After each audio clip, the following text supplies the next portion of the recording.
Welcome to Oddball. This is a very specific welcome to football fans, right? Because some people say the NBA season doesn't really start till Christmas. Other people say it doesn't start till the day after the Super Bowl. Today would be the day after the Super Bowl. So for those of you who haven't been around, we've been around since October, but since you haven't been around, we got Amin giving you a recap in, let's call it a minute. Let's give you 1 minute recap of everything that's happened in the NBA thus far. Ready, Amin? That's all I get is a minute? A minute. It's all we have time for. All right, here we go. Count me in. 3, 2. Okay, remember that Mavs team from the finals last year? That team is gone. Luka is in LA. Mark Cuban is in hiding, and their fans are enraged. The Celtics are the defending champs. The Cavs are the best team in the East. Guess what? Nobody gives a The Thunder have the best record in the league. SGA is the MVP favorite, but somehow Nikola Jokic is still the best player in the world, and Giannis is still second. And then there's this alien in San Antonio who isn't far behind. I see you, Wembanyama. Karl-Anthony Towns is on the Knicks. Russ is on the Nuggets. Fox is on the Spurs. Jimmy Butler is on the Warriors. Whoa, the Pistons are good again. The Sixers are bad again. The Hawks were good, but now they're bad. The Blazers were bad, but now they're not so bad. The Bucks were bad, but now they're good, but now they might be bad again. The Magic were good, but then they got bad. Now they might be good again. Steph, KD, Kawhi, Harden, Kyrie, Dame, Brunson, Book, and Pat Riley are still doing their thing, but Ed, John, Paolo, Franz, Cade, Maxey, Amen, and Şengün are all knocking on the door. Zion got a tattoo while being fat and hurt, but now he's healthy and not as fat. Jello Ball is the most successful ball brother. Everyone else is trying to capture the flag. And for the 21st year in a row, LeBron James is doing things that we've never seen before. Oh, and by the way, the last team to lose to the Wizards is officially the worst team in the NBA. Cheers to you, Brooklyn. Wow, he needed a minute and 2 seconds, but that was still pretty impressive. And it was the reason we don't have any time is because this trade deadline that just happened last week. I mean, there's still things reverberating from that, and probably the funniest one, although there's an argument for which is the funniest one. But some of the response coming out of Dallas and their team's particular front office people, their ownership, that's the highest level. You can't even blame it. The governor. You can't blame it on a subordinate this time. It's not Nico's fault. Wait, hold on. Not Nico's fault. It's not Nico's fault. That's what we try to tell everybody. You keep blaming Nico, but it's not. Thank you, Doc. So there was some quotes from the governor, Patrick Dumont, about the decision to trade Luka. And I mean, there was a few in particular that sort of raised people's eyebrows, okay? There was this one that says, if you look at the greats in the league, the people you and I grew up with, Jordan, Bird, Kobe, Shaq, pause. They worked really hard, different kind of pause. They worked really hard every day with singular focus to win. And if you don't have that, it doesn't work. Did you stop the same place I stopped there, Amin? What you said, it raised eyebrows. Raising eyebrows doesn't rise to the level of what happened. Did you see that Super Bowl commercial with Eugene Levy and his eyebrows literally just fly off his head and just flap off into Bolivia, as this to quote Mike Tyson? That's pretty much what happened to me when I heard that quote. Look, Diesel, one of my favorite players, one of my favorite people. But I think even he would say, come on, man, what are you talking about? What are you putting me in the hard worker group? There's no better way to scream, I'm a casual making huge multi-billion-dollar decisions than to say, I want hard workers like Shaq.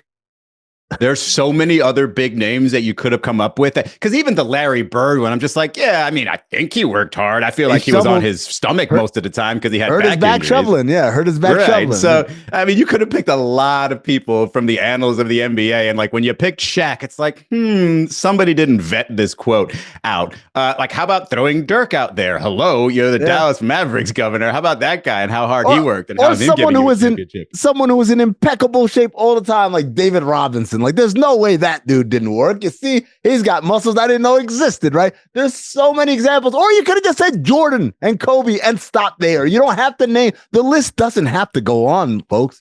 But point is, it's hard not to read that quote, even if Shaq wasn't a part of it, and not infer that he's talking about Luka Doncic. So, of course, in the article, Brad Townsend wrote for the Dallas Morning Star.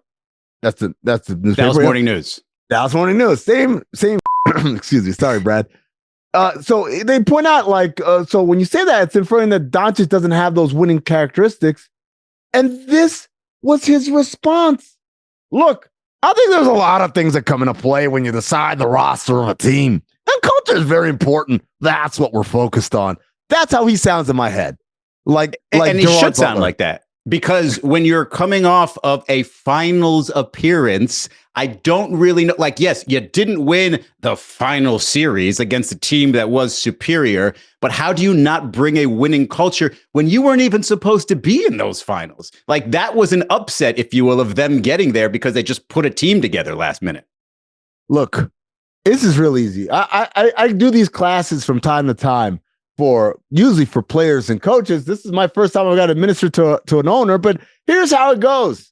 They ask you, why'd you do this deal? We did what we thought was best for the future of this organization. We love Luka and appreciate everything he's done for his organization, and we wish him well in his future endeavors, but we really like the direction we're heading in. If they really, really press you and hit the screws, you can say, we were concerned about his ability to defend at a high level, and we like what we have in Anthony Davis. You can't talk about his work ethic and a winning culture, not because you're right or wrong, but because you're going to sound like a moron. You already have people outside the arena with pitchforks and torches. And folks, I'm not being facetious here. They actually had pitchforks and torches out there. They're tripling down on an argument, I mean, that you can't prove yourself right for what, another decade? Like, the only thing you can do is sit back and watch and hopefully not hope that he's out of shape. Hope he's in the worst shape he's ever been, because apparently he's been doing all this out of shape.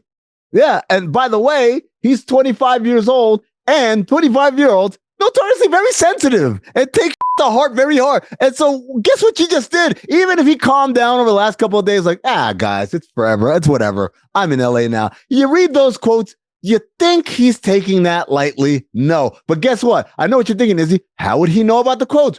Who would have been reading the Dallas morning news? Star News.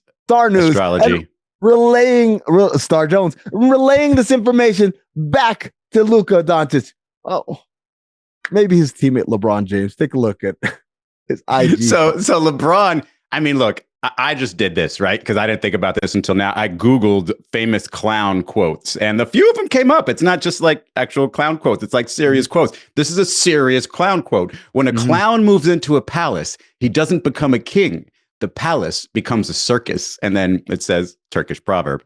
There's I'm just curious as to like how LeBron thought this through. Like, was he sitting there like, all right, I gotta back up my guy Luka over here. What do we feel like this guy is? He's clearly a clown. Let me find the most potentially harmful clown quotes. And when he went through a few that were kind of funny, but kind of like, clown question, bro, that type of stuff. Then he went with the deepest one he could find. And he was like, Google, this is me. This is perfect. You got him Googling clown quote. I had him picking up his favorite book, 1,001 Quotes by Clowns, about clowns, for clowns, and then opening page 1, where the Turkish that one will work because it's, he doesn't read past the first page. He doesn't know. Like page 2 and 3 are actually stuck together. He can't really tell. Well, and pages 3 through 1,001 because he only gets page 1. That's it. LeBron was trying to be funny, I think. Anthony Davis was not trying to be funny because Dallas got the entire Anthony Davis experience in one game. I hate this. I hate to say this out loud. I was cracking up when Anthony Davis went down with injury just because of the storyline, just because it's like, wow, we can't even get through one game without him fitting the stereotype. Yeah, it was every bit of the stereotype, right? It wasn't Anthony Davis was out here looking meek or whatever. That dude was dominant, put it together. One of the best games of his season in 1.5 of basketball, 24 points, 13 rebounds, 5 dimes, 3 blocks. It's like, oh my God. Oh, Luka, who? Like, there was a moment there where the Mavs, Nico Harrison and Patrick Dumont, all these guys are like, oh, like this is really about to work out for us. And then the second half happened. And, third quarter, kind of quiet, but all good. Come back in the fourth, non-contact injury. Goes to the locker room. He says the injury is, quote, nothing serious. And then Mark Stein comes out with a report several hours later saying he's out indefinitely with the left adductor strain, and season-ending injury is reportedly on the table for AD. Izzy, like, come on, man. Like, you could not, if you were a cruel God who finds humor in the struggles of men, this is how you would write it, right? add to the fact that it's another Texas team, right? Houston team that's all the rage and really needs a win, and you're in there dominating this team. It's like, I stepped foot in this state. I'm going to dominate for this team. We're going to forget about the Spurs. We're going to forget about the Rockets. And then the type of injury it was, right? Because for his entire career, Anthony Davis has just been collapsing. Nobody touches him. He just collapses. Yeah. And this was one of those where we just saw him going from one, and what was he doing? Playing defense, his specialty, from one side to the other. And then the announcers, who got great Houston announcers, saying, oh, maybe he got hit in the wrong spot. Oh, no. Actually, never mind. That was the Dallas team. I was listening on Dallas. But they were like, oh, no, maybe he got hit in the wrong spot. Oh, no, that looks serious. I don't like that. And it's just like, wow, like, how could you fit the stereotype, like perfect square in a square hole, like absolutely perfect. Meanwhile, like, you've got the governor saying the most ridiculous things. And it's just like, man, this couldn't turn out any worse for them right now. Is it too late? Is there a receipt that they have? Can they go back and be like, yeah, we have a 30-day warranty on this Anthony Davis and we'd like to catch it back in? No, I mean, I wish they would. I wish it can go all Mark Williams and be like, hey, this physical didn't really pass. But the part where you say, right, where Anthony Davis is saying, oh, it wasn't that serious after the game, like, that to me is, it's not just mind boggling. It's like, hey, let's not get the fans. Let's let this roller coaster settle down a little bit, right? Like, okay, it's not that bad. Shoot, by the way, which part of the roller coaster is supposed to be the calming part, up or down? I don't know. You're just like, oh, okay, everything's not so bad. But then you're talking about potentially season ending. And it seems like he just came back early from the abdominal injury from before. So maybe the trade sort of forced him, maybe pressurized him to come back early or something, because, I mean, those are all connected down there. And so, yeah, it's just such a nightmare. And even though I like this team without him, they can still, make a run and be okay and make the playoffs without him. I just don't trust he'll ever. I'm back to that position where I don't trust he'll ever be on the floor again for 2 weeks straight just because of this. Well, he'll be on, if he is on the floor for 2 weeks straight, that'll be 2 weeks more than Mark Williams will have had as a Laker. Because as we mentioned earlier, the Lakers pulled out the receipt and said, we got a warranty violation here. We're taking it back. We're getting Dalton Connect back. This is per Shams Charania. A Mark Williams physical with the Lakers showed multiple issues and the team failed him on the exam. But it wasn't due to his back, however, Izzy, which is the thing that people were worried about to begin with. This, obviously, not a great piece of news to receive, because once the deal is done, past the trade deadline, you only have the option of saying, never mind. You cannot amend it in any way. Like, for instance, the Caleb Martin deal with Dallas and Philadelphia was amended when they found some things in the physical there. How competitive can the Lakers be without a center on the roster? No disrespect to Jackson Hayes, Christian Wood, and Christian Koloko. How competitive can they be with like a really angry Dalton Connect who's coming back and like, you guys thought you got rid of me? No, I think it's tough because, you would have assumed that Mark Williams would have been healthy and been able to play, and it would have been a great fit.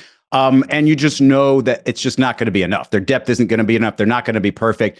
But the problem with making a big deal out of this is we're making it seem like the Lakers are on this short timeline because of LeBron. And they're not, obviously. With Luka, they can be great for the next 10, 12 years. Yep. But it doesn't create for the best possible scenario for him once Luka gets back. And I don't know what that means. Does that mean they're just going to have to play differently? Is LeBron going to have to spend some time at the 5 and then just like kind of point to Anthony Davis along the way? What are they going to have to do differently? Because it feels like they have enough to convince themselves that they can make a run even without Mark Williams. I'm going to say it.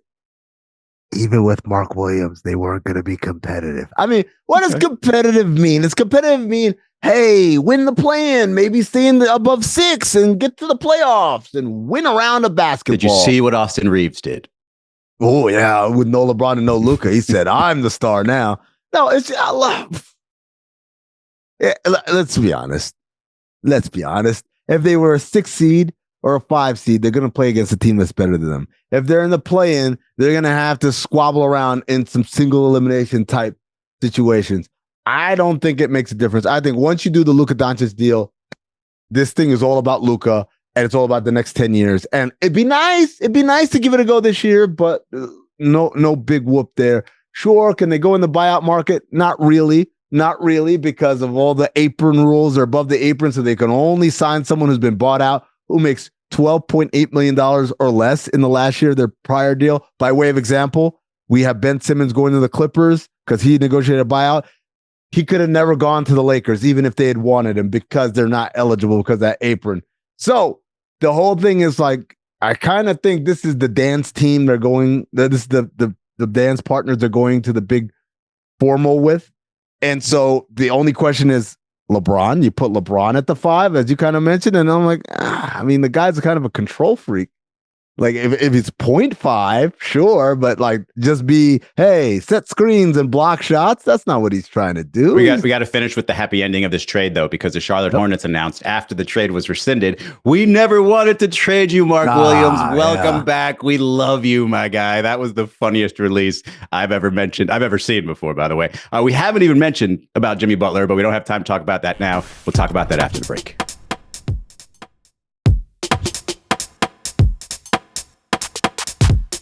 Welcome back to Oddball. We mentioned Jimmy Butler before the break there. I mean, I got to be completely honest here. I watched the first half of Jimmy Butler's debut. It was in Chicago. It was a nice little story for Jimmy with the Warriors there. I watched the first half, and they were down pretty big. I tuned back in, like I kind of fell asleep at halftime, checked in on the third quarter for a quick second before things got hot. And I was like, you know what? I'm not watching the rest of this. I screwed up because they came back in old Warrior style. Jimmy had a big game. Steph somehow scored 24 points in the third quarter, like the sixth oldest player to do that, which is a weird stat. Crazy, great debut for Jimmy, to the point where they were already talking about him like he's some sort of mythological figure. Dude, it was incredible. I watched the entire game. I was enwrapped. My father watched the game with me. He was surprised to see Jimmy Butler was a Warrior. So when did that happen? I said a couple of days ago. He's wearing. He's like, I got a 1 minute recap for you. Just wait till Monday. He's wearing a Butler the third jersey to honor his father. It was a 1-year anniversary of his father passing away. Just a lot of emotion, and obviously playing in Chicago where he started his career. And so it was the most memorable for me Jimmy Butler performance. And again, I'm not trying to take anything away from the finals game in the bubble or the game against the Bucks when they were an 8th seed, or the game where they almost beat the Raptors when he was a Sixer in Game 7 when nobody else showed up except for him in that Game 7, and then Kawhi hit that shot. Those are all memorable ones. But to me, the signature Jimmy Butler game was, I come back to training camp, I ruin practice by like emasculating the entire organization, taking the third string team, beating the first stringers, guarding Karl Anthony Towns, not allowing him to make a single shot, all while Jimmy not attempting a shot, wearing a Rolex allegedly, and then coming out opening night for the Timberwolves. The crowd boos him in the intros, and by the end of the game, the entire gym gives him a standing ovation, and he's like, they're damn near carrying him on their shoulders. He flipped the entire stadium in one night with incredible play and a victory. And that's what it was. It was like everyone who was like, this isn't going to work. Jimmy's a ball stopper. What's the fit? How does this work? And I get it. It's one game. But all I know is that a motivated Jimmy Butler will find a way, and he found a damn way. And after the game, you hear Steph Curry just in awe talking about it. It's like he's my opposite. I took 16 threes. He took like 2, right? I took 4 free throws. He took 13. And it's just like that yin and that yang. And you can start to see like, oh, they're gonna, like I said the other day, they're gonna do things, they're gonna change their offense, take advantage of stuff that Jimmy does well. But then the flip side is Jimmy's gonna be doing those split screens, and he's gonna be doing some of the Warriors type stuff to get Steph open. And Jimmy even talked about, dude, you know how easy it is for me to play one-on-one because everyone is so worried about Steph Curry. He hasn't had it this good since maybe his first or second year in the league. It's so clear that Jimmy's about aura. Like he just nobody ever talks about his basketball like skills. They just talk about, oh, he gets to the free throw line, he's tough, he does this and this and that. Like he is all about vibes, and he brings them, at least the last couple of organizations, pretty much the perfect amount so far. In terms of just basketball, though, like the Warriors, bottom 5 in ISO scoring, in ISO frequency, and free throw percentage, and free throw attempts. Like that's perfect for what Jimmy offers. It's the Warriors dropping somebody into their system who plays like Jimmy Butler, right? Because yeah, he's going to get acclimated, but when we need it, just slow the game down and go get yours. And that's different than what KD, right? Because KD was mid-range jumpers and it was almost felt like layups. But it's really really bully ball with Jimmy. It's really slowing the game down or stopping the game. And, Draymond and Steph, a little older, can probably use a few more breaks just from Jimmy hitting the free throw line there. So I think just in terms of having the type of game that will allow him to slowly acclimate himself to this Steph Curry offense, I think it's pretty perfect for him. Yeah, absolutely. Now, Izzy, yesterday was a big event. It was Hubie Brown's last game on the call as a broadcaster. He's 91 years old. And just take a look at this stat that the boys up in researching dug up. Hubie Brown has coached against or broadcast games of 80% of the players in NBA history. He's at 91 years old. He's absolutely old enough to have seen every single era of NBA basketball, from Mikan to Russell and Wilt to Kareem to Magic and Bird to Jordan to Shaq and Kobe and Duncan, all the way up to LeBron, Steph Curry, Victor Wembanyama. He's seen it all with a clear mind and an analytical mind. And Izzy, obviously, you've gotten to work with Hubie a lot over the years. I know that had to touch you some sort of way. It was wild, man. Not just like watching it all, but every single time I worked with Hubie or watched a Hubie Brown game, I felt like I learned something. And the most exciting, like, he was always just such a nice guy. Like, I worked with him, I want to say from 2013 all the way up to maybe 21 or 22. And he's always inquisitive. He's always asking you about your personal life. And this is me teeing you up for a joke here. But after I came out, like, he was no different. In fact, he was more personable and more, questioned, had more questions for me, always asked me about my flag football, career, my life, and what was going on there. And the crazy part to me is I'm sitting here and I'm thinking to myself all these years, man, Hubie, crazy memories, so sharp, so many memories of all these stories, and just like a trap, that mind. And what got me Sunday when I was watching it is, oh, I'm in that memory. Like, Hubie will always remember me and not maybe tell stories about me, but just have me in that memory bank. And that to me was flipping awesome. And so, Hubie, I didn't get to leave a message for you, but if this ever gets across your desk here, Hubie, I love you, man. I call him my American grandfather because I only had one real grandfather in my life. There was room for another one. It was Hubie Brown. And, I'm going to miss listening to him in games, but I love that man and all the best to him. Really quick, in the early 1960s, Hubie Brown was the assistant coach of Raleigh Massimino at Cranford High School for the JV team. Imagine being a JV player. Raleigh Massimino and Hubie Brown were your staff? Come on, man. You must have known everything there is to know about basketball. All right. Time for Hot Streak. Hot Streak is a game presented by DraftKings. Stay tuned because you'll hear more about DraftKings and all it has to offer throughout the show. DraftKings, the crown is yours. Oh, yeah.